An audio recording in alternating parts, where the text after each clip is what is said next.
non-doership. So this is a very dicey part of non-duality, and it can be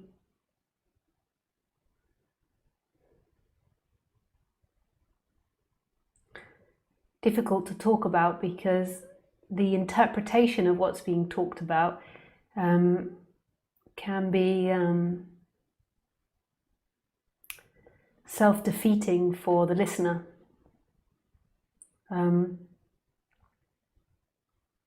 What I mean by self-defeating is that often people that hear non-doership interpret it in the wrong way and make it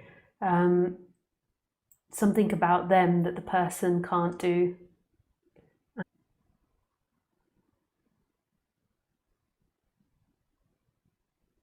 So let's start at the very beginning from non-duality. So what is non-duality? Non-duality means not two. So non-divided, not a divided reality, not two. In Western cultures, or in most cultures, even in Eastern cultures, people have the assumption that they are somebody experiencing the world, that they're somebody in relationship to the world. And then from that assumption,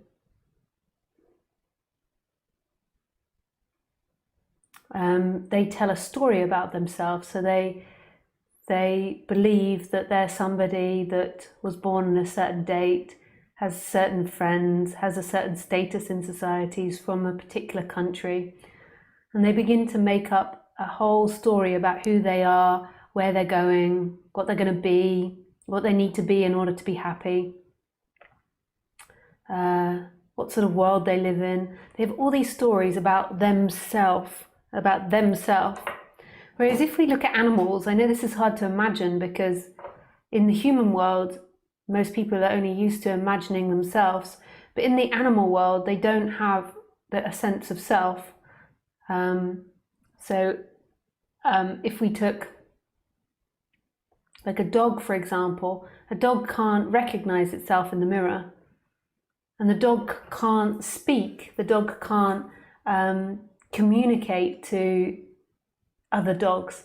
It can't think like we can think. It has some form of thinking, but it can't think like, I'm going to go to the shops today, because it doesn't have the language to think about that. It might have some form of imagery, but in terms of words, it can't put itself into subject-object because it doesn't speak or think. So how is a dog functioning?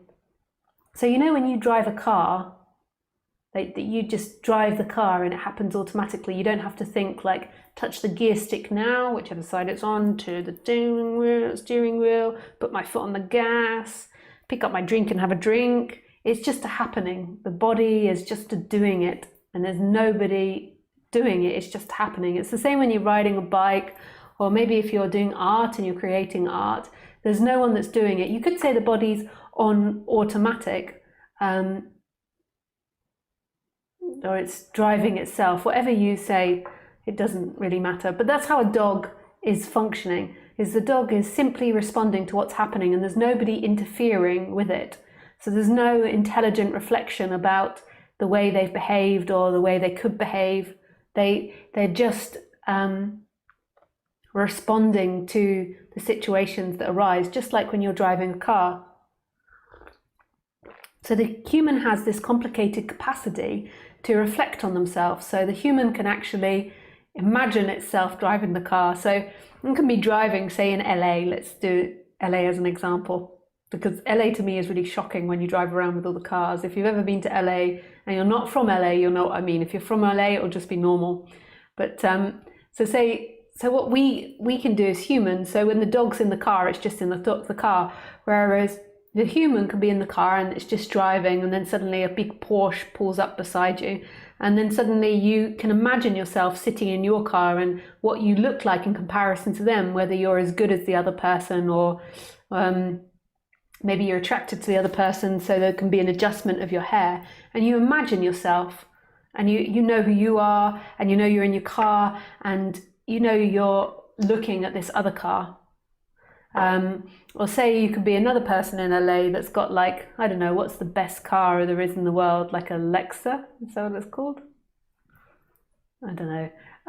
So you could have like the best car in the world, and say you pull up at the traffic lights and you see other people in relatively good cars, but you realize yours is the best. So then there could be like, there could be like a big sense of pride that arises. And that's the difference, I presume, between animals and dogs. I can't say for sure, but that's what I presume. I live with a dog. I asked God for a child and I got a hairy dog, and then I was like, okay, I'll take it as the child. So I live with a dog, and I don't think that she's got any self-awareness. So everything she does, she's 100% in it, and she doesn't know herself from that which she's in contact with. Just like when you're driving and you've got no self-awareness, when it's just a happening, like you have no sense of who you are or what you're doing, it's just a happening. There's just driving, or you're just cycling on the bike, and there's just cycling, or you're painting and there's just cycling, and there's no middle man, middle woman, it's just a happening, or middle non-binary person. It's just a happening. And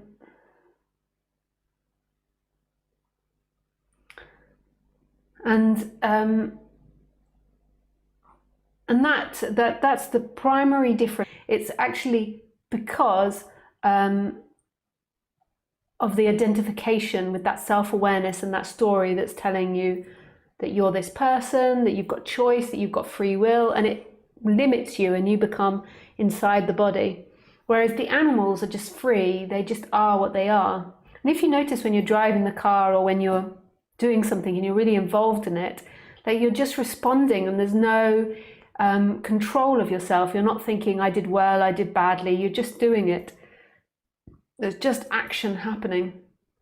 And in the action, there might be an energetic separation, but even in that, it kind of dissolves. Even if you haven't had an energetic shift, there's kind of a dissolving in it, so you can get a sense of what I mean, that that separation comes from identifying with that self-awareness and that story of you, that personal story of you.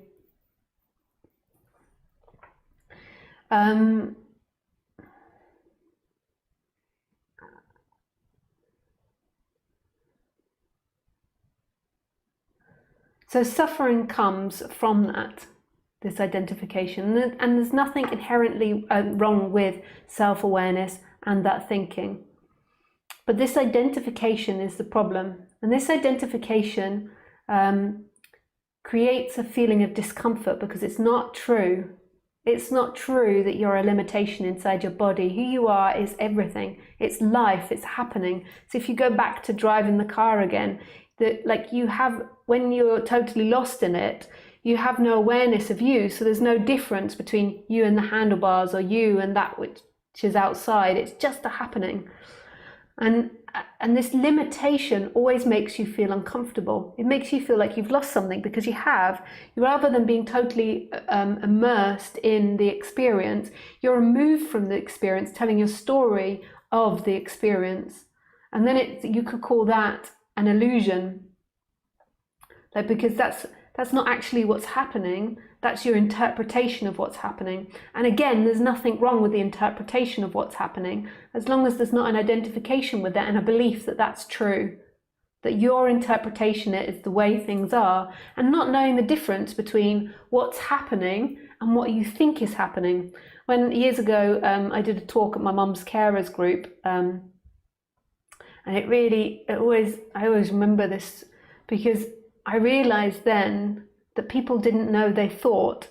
So if they thought this person's I didn't have a memory of just believing that thoughts were fact, not even being able to reflect and say, I was thinking about that. Just thinking that if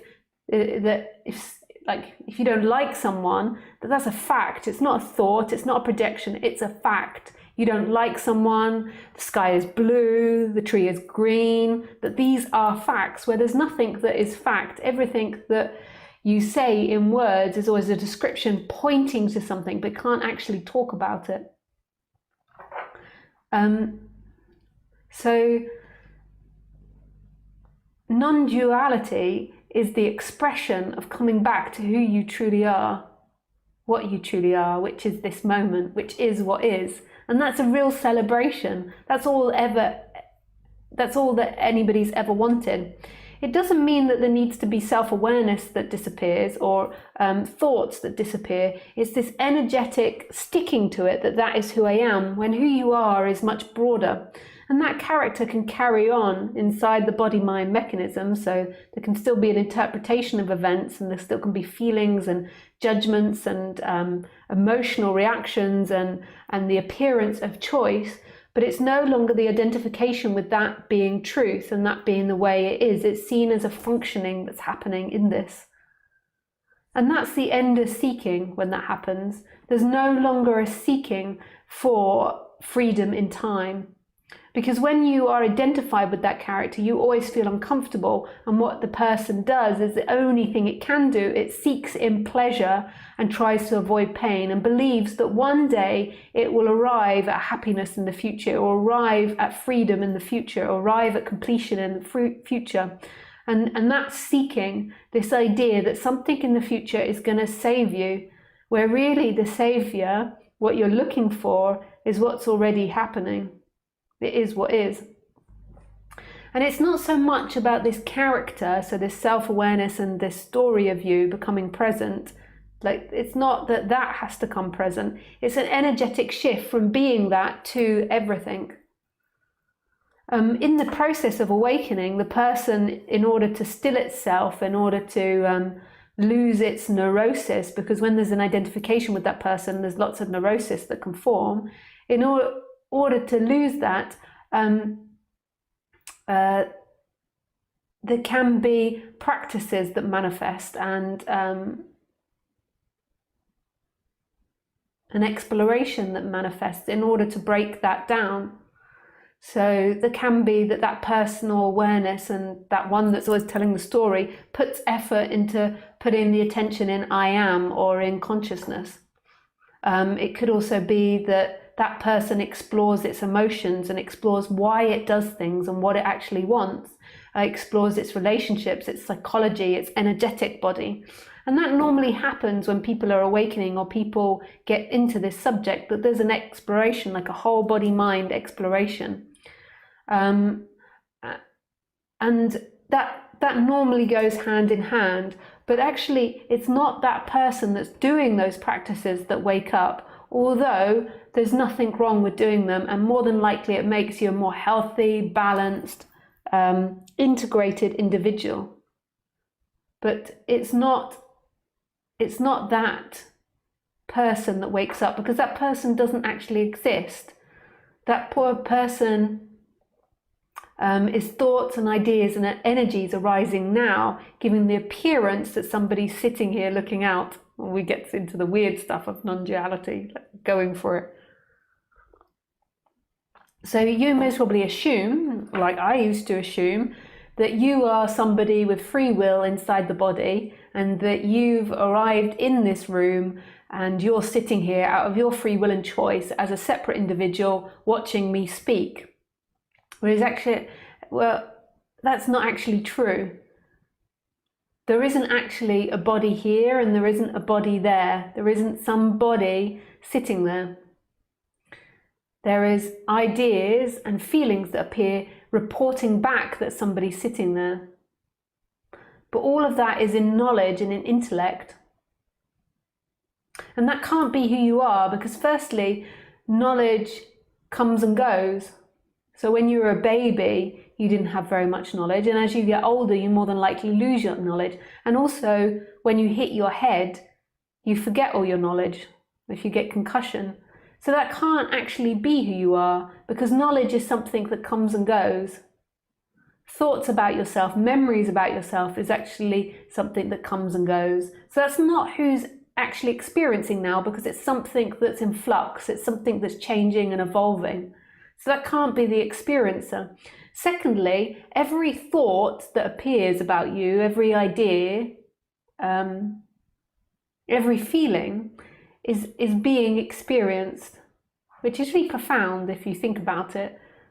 So everything that you know about yourself, that you arrived in this room, that you're leaving this room, that that you have children, that you like the color pink, whatever it may be, really begin to investigate, you'll notice that everything that you identify with as you is a thought or a feeling, and there's something that experiences that. Then they're not the experiencer. Most people think that that gets sucked into a soul inside, and that that's married to consciousness and to ideas and blah blah blah. But actually, when you really look at it, you begin to see that that they're not married, that those thoughts come and go, the feelings come and go, and you can lose thoughts, lose memories, stop having particular feelings, but there's always this sense of being, this sense of aliveness, and this looking out, this knowing of this reality. That always stays, and it's free. You never had to pay for that. You never had to ask somebody for it. You never had to switch it on or off. You've never sort of had to ignite it or ask for more of it or be afraid that there's not enough of it. It's always been there. Experiencing has always been here, which is really beautiful. So this assumption of who you are isn't who you actually are.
So now let's look at thoughts about doership.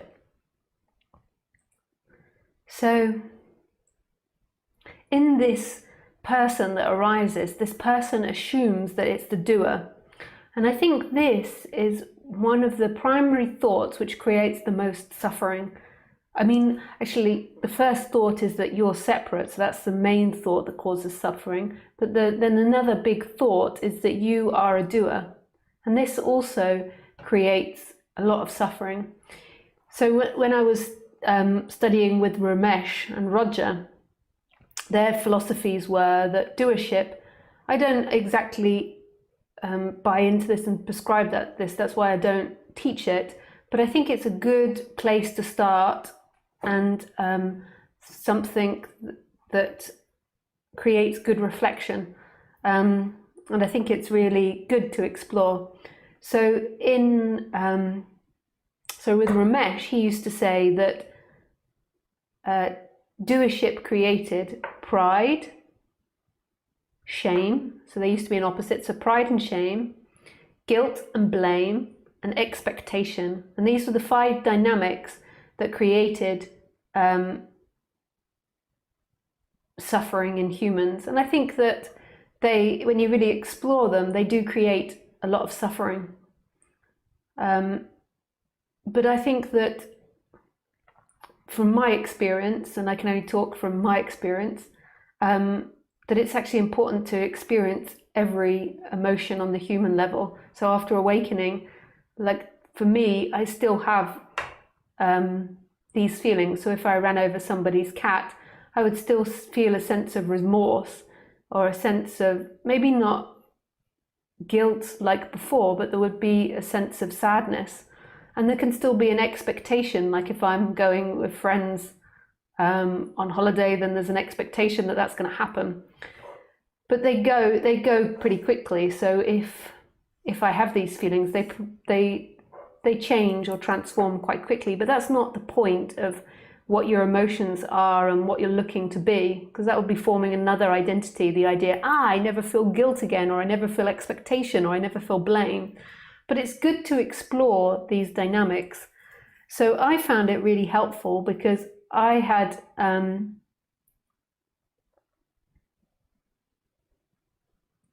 I think I had a lot of blame and guilt going on.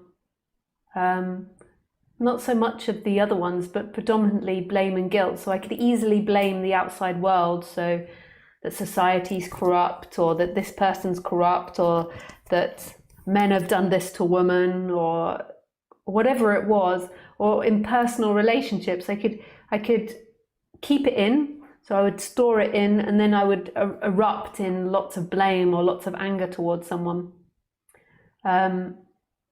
And the thoughts tended to be based around the idea and the assumption that I'm an individual and that they're an individual, and a belief that that's true, a belief that I am guilty or that they are really guilty, like somebody else could actually choose to behave differently, or that I could choose to behave differently. Obviously, the idea of choice is really important. So it's important that we feel like we've got choice. So when you're buying a product, you feel like you can choose between different products. And this helps our brain and our body make the most informed decision. So it's important that we have the appearance of choice, but actually, whatever the outcome is of that choice is down to life's will. Like, we never know what's going to happen. We never know the outcome of our choices. And the same with blame, like blaming another person. Like, really, everybody's innocent. There's nobody to blame. It doesn't mean that you don't assert boundaries and you don't say, you've behaved like that and that's inappropriate. But it's not this energetic attachment to it.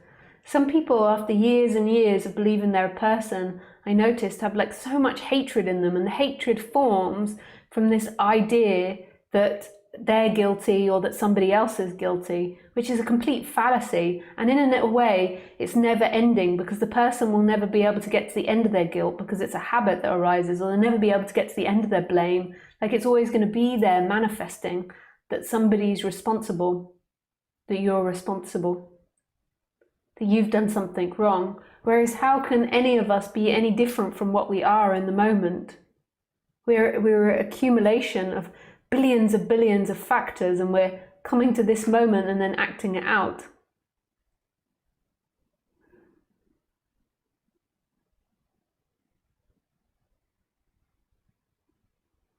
And that's beautiful. That's free.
So this questioning, for me, when I studied with Ramesh, was super helpful for me to question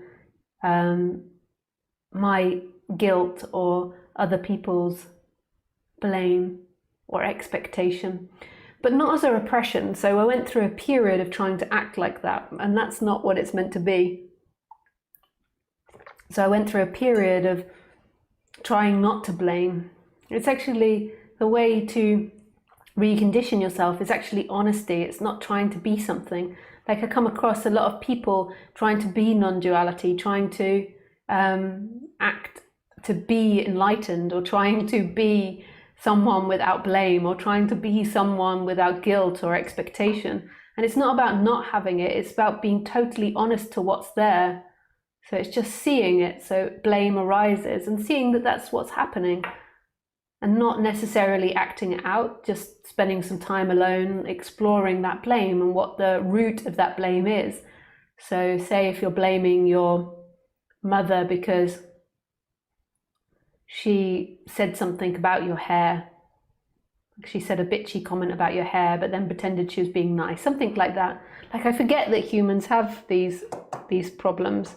I know they do, but I do forget that people get very irritated and annoyed with each other. The reason I'm remembering is because the last couple of days, some girlfriends of mine from a WhatsApp chat have been expressing about annoyance amongst the group that come up, and they were talking about this is girlfriends aren't into spirituality. They were talking about how annoyed they get on the underground, or how annoyed their partner gets in this situation, and it made me remember, oh yeah, that used to happen to me. Like, so many things would annoy me and circle around in my head, or I would take personally. So say your mum makes a comment. So say you've gone in there and she's done a passive aggressive maneuver, and it's annoying. So you feel like there's no way out of that. Like, she said it, she's put you down, and you leave and there's nowhere out of that. There are most probably healthier ways to deal with it than just ignoring it. Like, you could say something, but we're not going to talk about behavior. We're going to talk about the internal world. So that's what she's done. And she's done that because she couldn't be any other way. She couldn't choose in that moment to do anything else but that. It's not saying it's appropriate, and it's not saying you need to forgive her and be okay with it. It's just that she couldn't be any different from that. So say like you walk away and it really hurts your heart. Like, to me, the best thing that you can do, like, you could work out a way to address it and talk about it with her. But the most important thing for me would be to explore what happens in your heart. So maybe you're not even aware that it hurts your heart. So maybe I'm jumping ahead. Maybe you're only aware that there is a lot of like mental activity about how annoying your mum is, and why does she do this and why does she do that. So you just realize, okay, my mind is talking a lot about my mum. It's saying a lot of things about my mum, and I don't like it. So then just come back to your body. So where do I feel that in my body? And this is really important, associating the thoughts with the body on the human level. This is very important. So then you say, okay, it hurts in my solar plexus. Let's go to solar plexus. So what do we know about the solar plexus? The solar plexus is feeling out of control, feeling like you don't have choice. This is in the negative. Feeling like you're trapped, anger, frustration, depression. And in the positive, it's feeling like you can do something, you do have choices, you can do it, feeling powerful and strong. And yeah, I think there's more than likely more to it, but that's all I'll say for now. So okay, so we know those are the feelings with the solar plexus. So you just put your attention there, and then you just give it freedom to speak. So what is it that the solar plexus is saying? So it's like, it might come up, and you just got to be totally honest with yourself that you hate your mum in that moment. I hate it when she does that. I hate her. And you just allow the anger to arise. And then you can even remember other things that she's done. And she did this when I was 4 years old, and she did this when I was 10 years old, and she did that when I was 10 years old. And then what else? She makes me feel powerless and trapped and stupid. So you just go for it, and you just speak it out for yourself. You just trace it back, what's happening, and give it space to just speak, and see that these are all ideas arising in you that are conditioned. They're conditioned from the first thought that says that you are the doer and she is the doer. If you didn't have that thought that she is someone separate, you're someone separate, then you wouldn't be able to have those thoughts about her. So these primary thoughts are really important for you to have those thoughts about. So they're fundamental to those thoughts.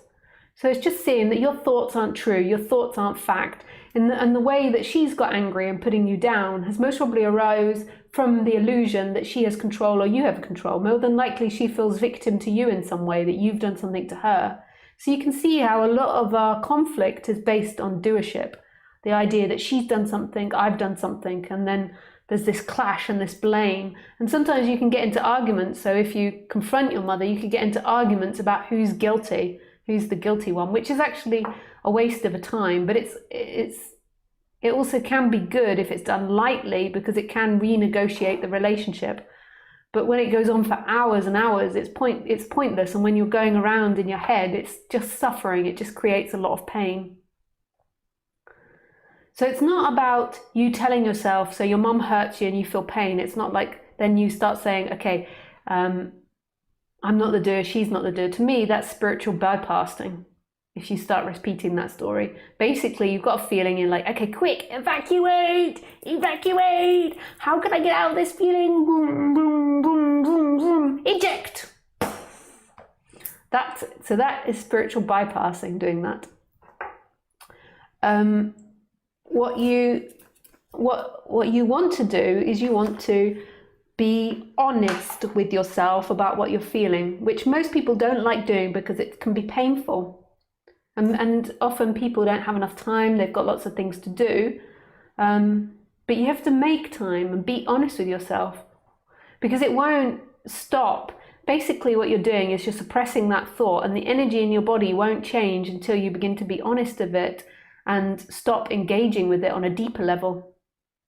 By seeing it's not true on a deeper level, on the surface level, just ignoring and pushing away, in a way keeps the feeling in your body and leads your body into stress, into illness, into panic attacks, into feeling bad all the time, chronic pain, because you're just repressing it. You've got these feelings and thoughts that are underneath it all, and then you're trying on the intellectual level just to avoid it. So it's coming back to these feelings and thoughts. So back to those feelings and thoughts, if you keep going deeper, you might actually get to a point eventually where you begin to realize that you blame God for a lot of things, like, why does God do this? Like when you keep peeling it back and following it back, or you might follow it back to a childhood trauma. It's just investigating and seeing what's there. This is so natural and normal to me to do this. It's like if someone's never drunk water before, like trying to imagine all the things that you need to tell them about water, or about how to drink, or where to find it, or what it is. So if I ever have strong feelings, and even now this is what I do, is I go into my chakras and I ask what they're saying and what they're feeling. And then eventually, once you've got down far enough and you really feel like you've explored why it is you've got all this resentment to your mum, and this is when things really begin to change. If you go to your mum and you ask her to change, or you say something without a positive feeling inside you, more than likely you're going to have clash and there's going to be conflict. The best way to go with your mum is to go and address your mum is after you've done this part. So once you've got to the bottom of that feeling, then ask yourself, what is it that I want from my mother? And this is actually going to bring your vibration up and give you really nice feelings in that chakra. So what is it you want? I want my mother to love me. I want my mother to say kind things. I want my mother to be happy. I want us to enjoy each other's company. And you just bring these to the surface. You don't need to think about them all the time, but it's just bringing them to the surface and letting that chakra, or giving that chakra opportunity to shift. I want my mother to feel great about herself. I want to be able to compliment my mum regularly. I want her to compliment me. I want us to go for dinner together. You can just say what you want and let that positive energy come up. But you can only do that when you've got really deep into that feeling, and when you've really surrendered to that feeling, that you can begin to change it. and you'll feel your whole energy change. You can also massage the chakra, that can help relax it. But the worst thing that you can do is try to use non-Doership to avoid your feelings, or there is no I to avoid your feelings and pull yourself out of it. This is about honesty. And this is why I think a lot of people get really frustrated with non-duality, because they hear it and they get it and they practice going back into the I am, and they practice the consciousness, and they practice the questioning who they are. So they do all these different things, but you know, after 10 years they still feel the same, because they've never actually dealt with that illusory character. And so because that illusory character is quite solid, they're always seeking. So there's always a veil of over who they are. They're always looking at the world through the limitation of them. And it doesn't change, because their core beliefs and feelings are very strong and producing a lot of discomfort. And so then they're seeking in time to try to avoid it, whether it be through non-duality, through a new love affair, through a new house. They're seeking for a future event that will bring them freedom, and more than likely it'll be enlightenment. Whereas if you just do non-duality from that perspective, unless you've got an extremely balanced character, more than likely it will just become a new mechanism to avoid yourself. So the teachings of no I will be there in order to repress your feelings, in order to escape this current moment, in order to escape difficult situations, in order to escape having to do something.